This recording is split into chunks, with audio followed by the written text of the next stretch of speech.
तामुलपुरनि रायजोजों आं आगोलनिफ्रायनो सोमोन्दो दं आरो 2001 मायथाइनिफ्राय आं बेवहाय MLAबोमोन आरो बिनि उनावबो आं जेब्लायबो बेवहाय दङ नाथाय बिसायख'थियाव बेबायदिनो बायदिसिना नंथारै बाथ्राफोरखौ बानायनानै बुङो आरो दा बयबो दिनै माने ज' आंजों ओंखारफादों जोंनि जायगानि जौगाथायनि खामानि मावनायनि थाखाय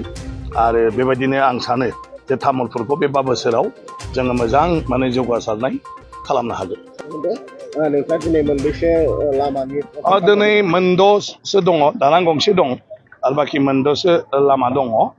ओंखायनो दिनैहाय बेखिनिखौ फोजोबनो सानदों बे दरंगाजुलियाव आरो गोदानै जानो थांगासिनो दं बेखौ जोङो 1 दाननि उनाव खालामगोन आरो ओरै जोंहा गयबारियावबो दङ BTCनि बागानपारायावबो जोंहा दंबावो माखासे गतिके आं दा सम मोननायावनो दिनै जिहेतु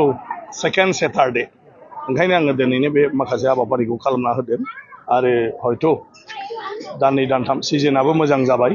बे खामानिया माने थाबैनो जागोन होननानै आं सानदों आरो बे खामानिफ्रा जायोब्ला जोंनि समस्तिनि मानसिफोरनि थाखाय गोबां सुबिदाजनक जागोन। जौगाथायनि बिथिङाव नैबे दिनैनि जे हाबाफारि बेखेवनाय बेसेबां बियो गासै हयथ' 8 कौटिसो माने 8 कौटिसोनि जागोन 9 कौटिसो।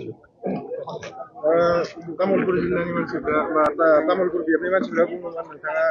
जागानि नङा खामानि मावनाय नङा होननानै दायो खिन्थु खामानि मावगासिनो मा बुंगोन? नङा बेफोर जाहैबाय माने गुबुन हानजाया बे समाव माने सोरखौ माब्रैहाय रायजोफोरनि नोजोराव गाज्रि दिन्थिनानै गाव बोरै देरहानो हायो भट मोननो हायो बिनि थाखाय बुंनाय बे जेबो नङा इलेक्शनारिं बाथ्राल'मोन। तामुलपुरनि रायजोजों आं आगोलनिफ्रायनो सोमोन्दो दं आरो 2001 मायथाइनिफ्राय आं बेवहाय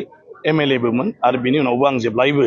बेवहाय दङ नाथाय बिसायख'थियाव बेबायदिनो बायदिसिना नंथारै बाथ्राफोरखौ बानायनानै बुङो आरो दा बयबो दिनै माने ज' आंजों ओंखारफादों जोंनि जायगानि जौगाथायनि खामानि मावनायनि थाखाय आरो बेबायदिनो आं सानो जे तामुलपुरखौ बे 5 बोसोराव जोङो मोजां माने जौगासारनाय खालामनो हागोन। सार तामुलपुर जिल्लाजों बे गरेसरा फोनांजाब बेवहाय पुथिमारि दैमायाव दालां गैया जोबोद जेंनाजों भुगिनांदों मा बुङो? नङा दा अलरेडि बे दालाङा जासिगोन दा माबाया जाग्रोबाय लामाया पुथिमारिनिफ्राय गान्धीबारि ओरै साइडनिफ्राय गतिके बे दालाङाबो प्रप'जालाव अलरेडि दं आं सानो एबाराव दालाङा सेंसन जासिगोन।